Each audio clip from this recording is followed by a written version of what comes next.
देखिए इसके पहले इसके पीछे वाला वीडियो देख लीजिएगा, उसमें विद्युत द्विध्रुव और विद्युत द्विध्रुव आघूर्ण और उसका अक्षीय स्थिति में विद्युत क्षेत्र की तीव्रता निकालने के लिए उसमें बताया है।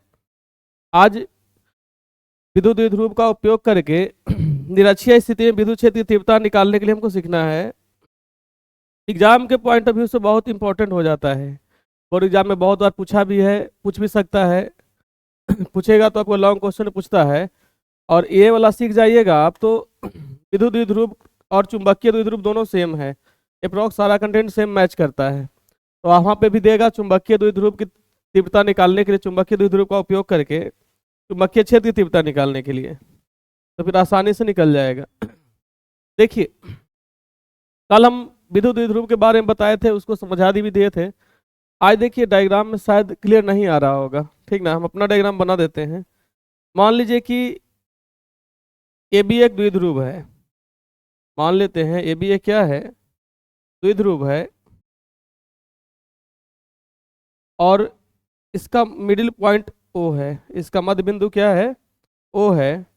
टोटल लंबाई इसका 12 माने हैं, टोटल लंबाई इसका 12 माने हैं, और ओ से निरक्षीय स्थिति में बोला है आपको। निरक्षीय स्थिति को हम लोग लंबवत रेखा पे मानते हैं, एक बिंदु P मानते हैं।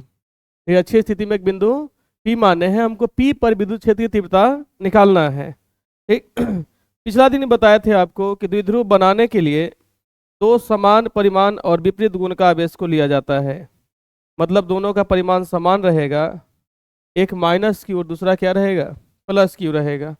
ठीक मान लेते हैं इससे इसको मिला दिए, ए को पी से और पी को फिर बी से मिला दिए। ओ से पी का दूरी आर माने हैं, ओ से पी का दूरी कितना माने हैं, आर माने हैं। ये बात आपको ये भी पता होगा, ओ जो रहता है द्विध्रुव को मध्य बिंदु पर विभाजित करता है। ए से ओ तक का दूरी एल होगा और ओ से बी तक का दूरी क्या हो जाएगा, एल हो जाएगा। ठीक और आप लोग एपी का दूरी निकालना चाहेंगे एपी का दूरी निकालना चाहेंगे तो आप पढ़े थे समकोण त्रिभुज में पाइथागोरस प्रमेय। तो पाइथागोरस प्रमेय के अकॉर्डिंग पहले डायग्राम को समझ ले तो उसके बाद बनाएंगे। अब हमको निकालना है द्विध्रुव के कारण P पर विद्युत क्षेत्र की तीव्रता क्या होगी। ठीक द्विध्रुव पर द्विध्रुव के कारण P पर विद्युत क्षेत्र की तीव्रता क्या होगी। देखिए यहाँ पे माइनस आवेश है, मान लेते हैं यहाँ प्लस क्यू यूनिट आवेश होगा, इकाई आवेश प्लस क्यू होगा, ठीक मान रहे हैं। अब इसके कारण जो बल लगेगा ये आपको पता होगा, इस डायरेक्शन में लगेगा, प्लस और माइनस में अट्रैक्शन का बल लगता है। ठीक मगर इस प्लस क्यू के कारण जो बल लगेगा वो आपका इस दिशा में लगेगा और इसका लगेगा बल इस दिशा में। तो एक ही बिंदु पर दो परिमाण है काम कर रहा है, तो हमको परिणामी बल किधर लगेगा। आप 11वीं क्लास में सदिश वाला चैप्टर में पढ़े थे, अब उतना हम लोग करेंगे तो ज़्यादा टाइम लगेगा।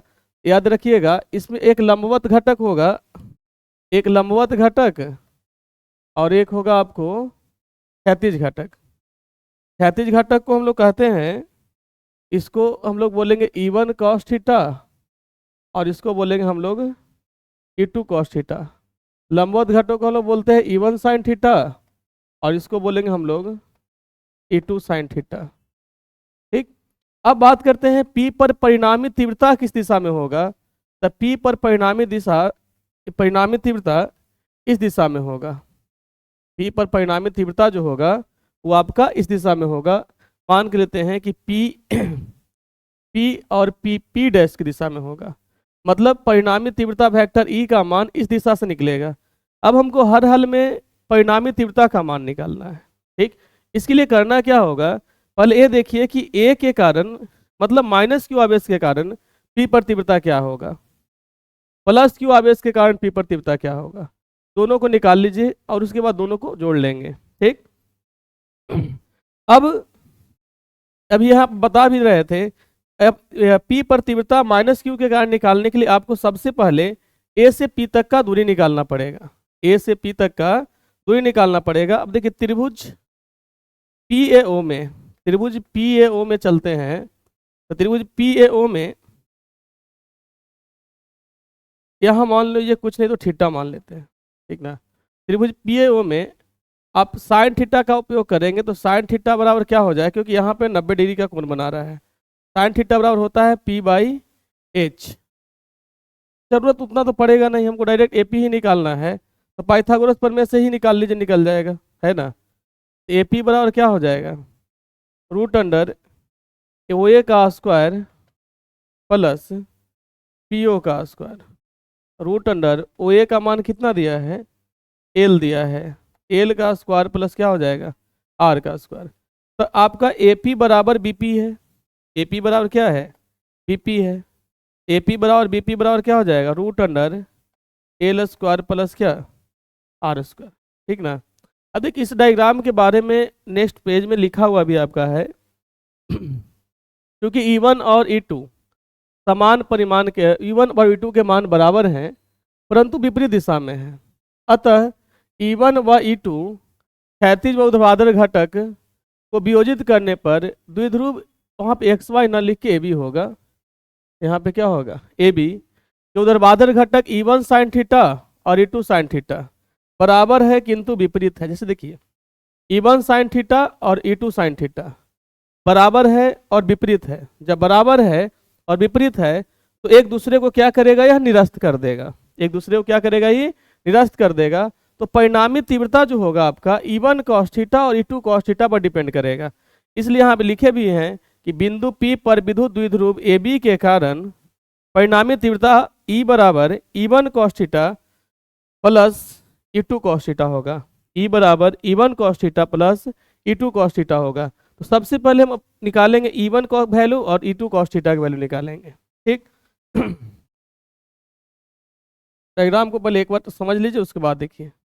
अब हमको निकालना है -Q आवेश के कारण P पर तीव्रता, तो आपका E1 cos थीटा का वैल्यू आएगा, है कि नहीं। E1 cos थीटा का वैल्यू निकालेंगे आप तो क्या हो जाएगा, 1/4πε0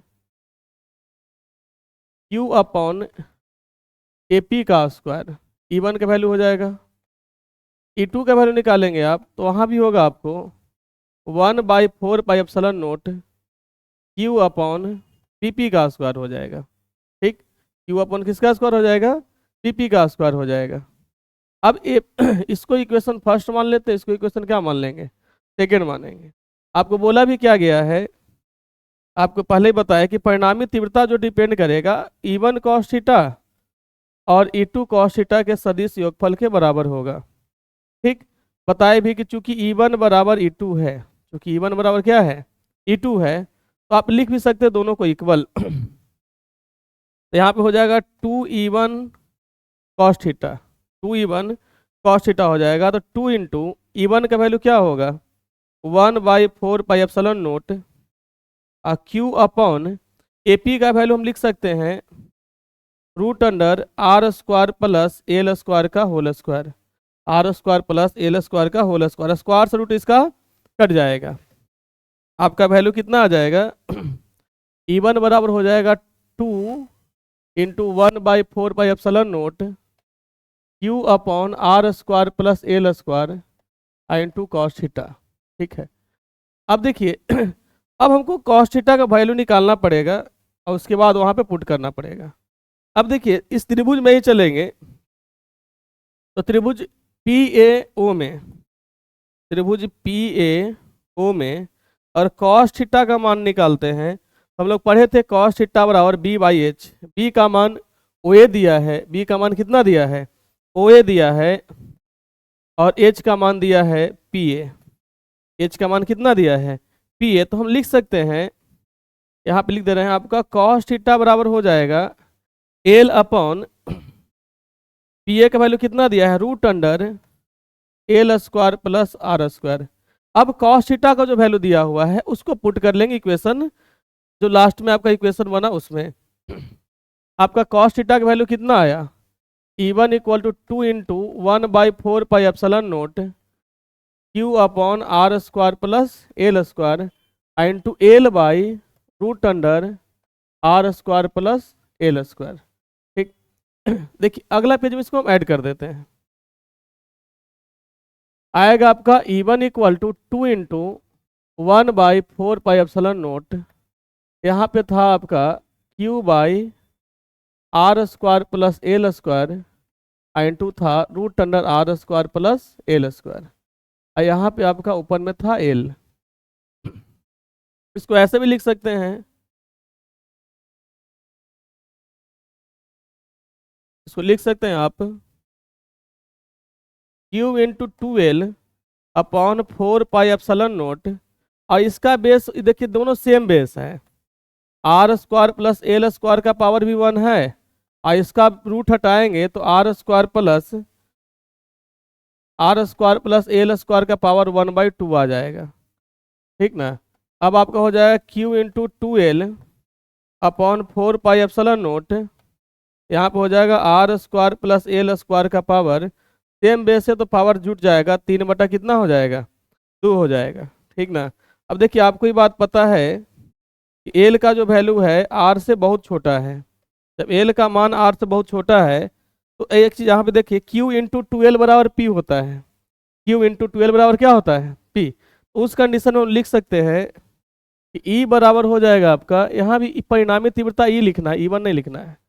E बराबर हो जाएगा आपका P/4πε0 इंटू 1 अपॉन, तो ऐसे छोड़ते हैं, अपॉन से इसको हम लोग जब एल का वैल्यू आर से बहुत छोटा है, एल को निगलेक्ट कर सकते हैं, एल को निगलेक्ट कर सकते हैं, तो यहाँ पे हो जाएगा r² का पावर 3 बटा कितना, 2।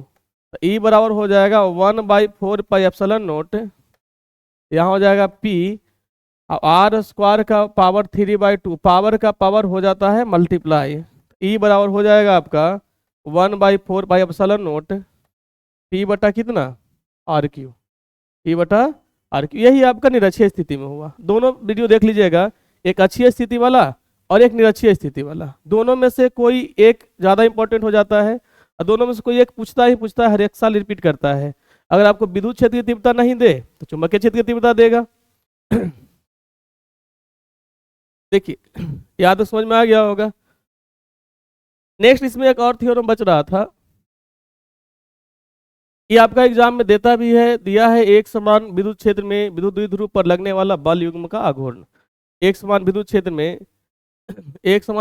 विद्युत द्विध्रुव पर लगने वाले बल युग्म का आघूर्ण देता भी एग्जाम में, बहुत बार दिया भी है। आपको शॉर्ट क्वेश्चन में देगा 2 नंबर का दे सकता है, लॉन्ग क्वेश्चन में दिया भी है 5 नंबर का भी दे सकता है। पिछला दिन बताए भी थे आपको द्विध्रुव के बारे में। द्विध्रुव को अभी बोला है कि एक समान विद्युत क्षेत्र में रखा गया है, एक समान विद्युत क्षेत्र में रखने के बाद द्विध्रुव पर एक बल आघूर्ण कार्य करता है, उस बल आघूर्ण का मान ज्ञात करना है। ठीक, अब एक समान विद्युत क्षेत्र यहाँ पे बात आया तो एक समान विद्युत क्षेत्र को पहले समझते हैं। विद्युत क्षेत्र 2 प्रकार के बताए भी थे, एक समान और एक असमान विद्युत क्षेत्र। जब विद्युत क्षेत्र रेखाएं एक दूसरे के समानांतर हो और एक ही दिशा में हो और उनके बीच की दूरी बराबर हो तो हम लोग कहते हैं कि और उस विद्युत क्षेत्र को हम लोग एक समान विद्युत क्षेत्र कहते हैं। जब उनके बीच की दूरी बराबर नहीं हो, ऐसे भी कह सकते हैं समानांतर नहीं हो, तब उसको हम लोग असमान विद्युत क्षेत्र कहते हैं। ठीक, तो यहाँ बोला गया एक समान विद्युत क्षेत्र में रखा गया है किसको, द्विध्रुव को। ठीक, तो द्विध्रुव पर इसको समझेंगे पहले, के बाद इसका कॉन्सेप्ट बताएंगे। ये वाला विद्युत क्षेत्र रेखा है और एक विद्युत क्षेत्र रेखा ये वाला है ना, दिख नहीं रहा होगा, चलते हम इसको अंडरलाइन कर दे रहे हैं। दूसरा विद्युत क्षेत्र रेखा ए वाला है, एक और विद्युत क्षेत्र रेखा ए वाला है। सारा विद्युत क्षेत्र रेखाएं एक दूसरे के समानांतर है, सारा विद्युत क्षेत्र रेखाएं एक दूसरे क्या है, समानांतर है। अब बोला आपसे कि इसको रख, इसमें द्विध्रुव को रख दिए तो एक समान विद्युत क्षेत्र में जब कोई द्विध्रुव को रखते हैं तो द्विध्रुव बनाने में बताए भी थे आपको, द्विध्रुव बनता है -q आवेश मिलके और +q आवेश मिलके। द्विध्रुव मतलब उसमें 2 ध्रुव होना चाहिए, एक ऋणात्मक वाला और एक धनात्मक वाला। ठीक, मान लीजिए कि एक ए बी द्विध्रुव है, मान लीजिए ए बी एक क्या है, द्विध्रुव है, जिसको एक समान विद्युत क्षेत्र में रखा गया है। द्विध्रुव के बिंदु ए पर -q आवेश है और बिंदु बी पर +q आवेश है। बिंदु ए पर -q आवेश है और बिंदु बी पर +q आवेश है। अब आप खुद से समझिएगा कि जब आवेश की बात करते हैं, आवेशित कण को विद्युत क्षेत्र में रखेंगे तो उसमें बल काम करेगा। बताए भी थे कि कोई भी विद्युत क्षेत्र कोई भी आवेशित कण के चारों तरफ का वह क्षेत्र जिसमें कोई भी आवेशित कण बल का अनुभव करता है, उसी को हम लोग बोलेंगे, उस आवेशित कण का विद्युत क्षेत्र बोलते थे।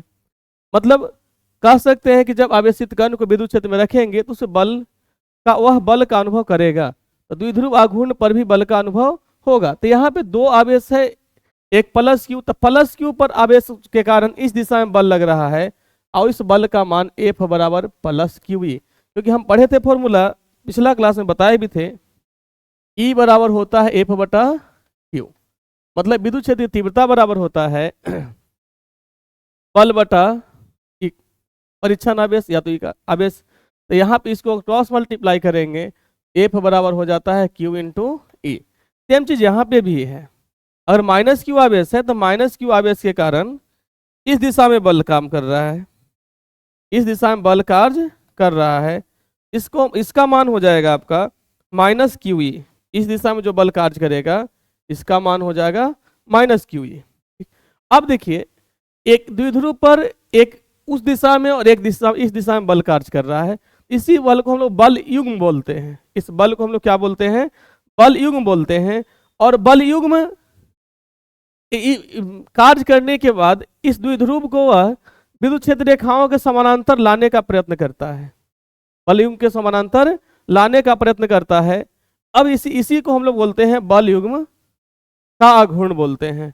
इसी को हम लोग बोलते हैं बल युग्म का आघूर्ण। अब इसका बल युग्म का आघूर्ण का मान निकालना रहता है एग्जाम में, ठीक। यहाँ पे ए भी लिख लीजिएगा। देखिए दिया हुआ है आपका, एक समान विद्युत क्षेत्र ई में विद्युत द्विध्रुव क्षेत्र से कोण बनाते हुए मान के चलिए विद्युत क्षेत्र ए बी क्षेत्र से थीटा कोण बनाता है। डायग्राम में थोड़ा सा और चेंजिंग कर रहे हैं। मान लीजिए कि इसके साथ ही थीटा कोण बनाता है, यहाँ पे थीटा कोण बना रहा है, ठीक। अब देखिए, जब थीटा कोण बनाएगा, अब बात करते हैं हम लोग, आगे लिखा हुआ है उसको पढ़ लेंगे। दिया है द्विध्रुव के प्लस क्यू आवेश पर एक बल F विद्युत क्षेत्र की दिशा में काम करता है तथा माइनस क्यू आवेश पर एक बल युग्म जो रहता है वह विद्युत क्षेत्र की विपरीत दिशा में आरोपित होता है। सारा चीज बताए वही चीज कि क्यू आवेश के कारण जो बल लग रहा है विद्युत क्षेत्र की दिशा में लग रहा है, और माइनस क्यू आवेश के कारण जो बल लग रहा है वह विद्युत क्षेत्र की विपरीत दिशा में लग रहा है, ठीक। जिस कारण यह एक बल युग्म बनाते हैं, वही जो बात हमने बोला वही लिखा हुआ है। और यह बल युग्म द्विध्रुव को विद्युत क्षेत्र के समानांतर लाने का प्रयत्न करता है, अतः इससे प्रत्यानयन बल कहते हैं। देखिए, एवं इस प्रत्यानयन बल को ही बल आघूर्ण कहते हैं, और इसको हम टाउ से सूचित करते हैं। इस प्रत्यानयन बल को हम लोग किससे सूचित करते हैं? टाउ से सूचित करते हैं। अब देखिए, इसको हम लोग गणना कैसे करेंगे? 11th क्लास में बल आघूर्ण पढ़ना था, तो इसको टाउ से सूचित करते हैं। टाउ बराबर होता है बल गुना लंबवत दूरी, बल गुना लंबवत दूरी। अब इस लंबवत दूरी का मान निकालना पड़ेगा। लंबवत दूरी इसको बोलेंगे हम लोग, लंबवत दूरी बोलेंगे ये ओबी को। लंबवत दूरी किसको बोलेंगे? ओबी को बोलेंगे। अब हमको हर हाल में क्या निकालना पड़ेगा? ओबी निकालना पड़ेगा। अब देखिए, त्रिभुज एओबी में कोण ओ है जो 90 डिग्री है, और यहाँ पे थीटा कोण बना रहा है।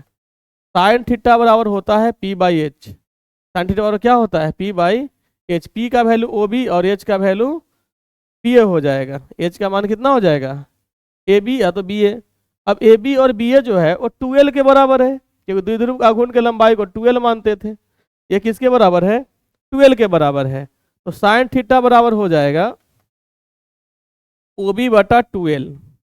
हम लोग अगर OB का मान निकालेंगे, OB बराबर हो जाएगा 2L साइन थीटा, ठीक। OB बराबर कितना हो जाएगा? 2L sine theta. अब देखिए आगे आते हैं फिर। अब इसमें इसको मान रख लेंगे, इसका मान रखिएगा। बताइए बल का मान कितना होगा? F बराबर Q इंटू ई होता है, तो यहाँ पे क्या हो जाएगा? Q इंटू ई। और लंबवत दूरी क्या बोले? 2L साइन थीटा बोले। तो टाउ बराबर क्या हो जाएगा, इसको अरेंज करके लिख सकते हैं ऐसे, Q इंटू 2L इंटू ई साइन थीटा, इसको ऐसे भी लिख सकते हैं, Q into 2L equal to होता है P, जिसको हम लोग द्विध्रुव आघूर्ण कहते हैं। Q इंटू 2L बराबर क्या हो जाएगा, P, तो यहाँ पे हो जाएगा P इंटू ई साइन थीटा। अब साइन थीटा लगा हुआ है, पढ़े भी थे फॉर्मूला आप लोग, एक 11th क्लास में वेक्टर में पढ़ना था, vector A cross vector B equal to mod vector A mod vector B sine theta, ये चीज पढ़ना था आपको वेक्टर में। इसी को यहाँ पे रख सकते हैं, टाउ बराबर हो जाएगा vector P cross vector E. ठीक, अब आपसे पूछेंगे हम इसका मात्रक क्या होगा, मतलब बल आघूर्ण का मात्रक क्या होगा। तो मात्रक याद रखना है, मात्रक इसका कितना क्या हो जाएगा बताइए, यहाँ पे यहाँ इस लाइन से समझिए, यहाँ पे Q दिया है, आवेश का मात्रक कूलम होता है, ई लंबाई दिया है, क्या दिया है, लंबाई, तो लंबाई का मात्रक मीटर होता है।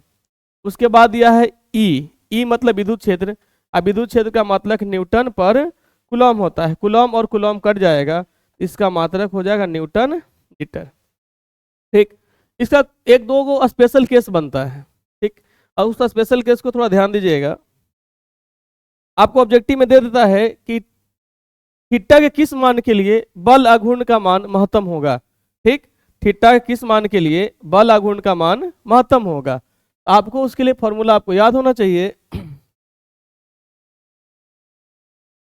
टाउ बराबर होता है vector P cross vector E. अब देखिए, तो इसको ऐसे लिख दो, अभी टाउ बराबर होगा पी ई साइन थीटा।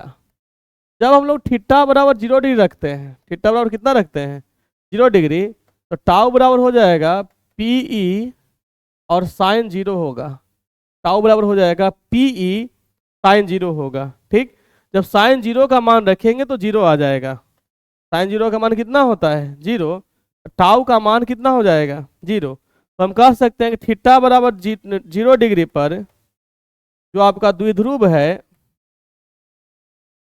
वह संतुलन की अवस्था में होगा, द्विध्रुव किस अवस्था में होगा, संतुलन की अवस्था में होगा। अब जब थीटा का मान 90 डिग्री रखेंगे, दूसरा केस, जब थीटा का मान 90 डिग्री रखेंगे, 90 डिग्री रखेंगे, तो टाउ बराबर कितना हो जाएगा पीई साइन 90 होगा, टाउ बराबर कितना हो जाएगा पीई साइन 90, साइन 90 का मान होता है 1, तो टाउ बराबर कितना हो जाएगा P इंटू ई, टाउ बराबर हो जाएगा पी ई। तो हम कह सकते हैं कि थीटा बराबर 90 डिग्री पर द्विध्रुव बल आघूर्ण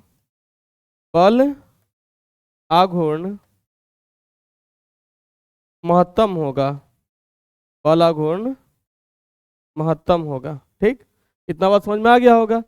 थीटा बराबर 0 डिग्री पर बल आघूर्ण का मान अधिक होगा, और थीटा बराबर 0 डिग्री पर बल आघूर्ण का मान संतुलन की अवस्था में होगा और न्यूनतम होगा, मगर थीटा बराबर 90 डिग्री पर बल आघूर्ण का मान महत्तम होगा, उसी को हम लोग अपनी भाषा में अधिकतम भी कह सकते हैं। ठीक, आज बस इतना ही।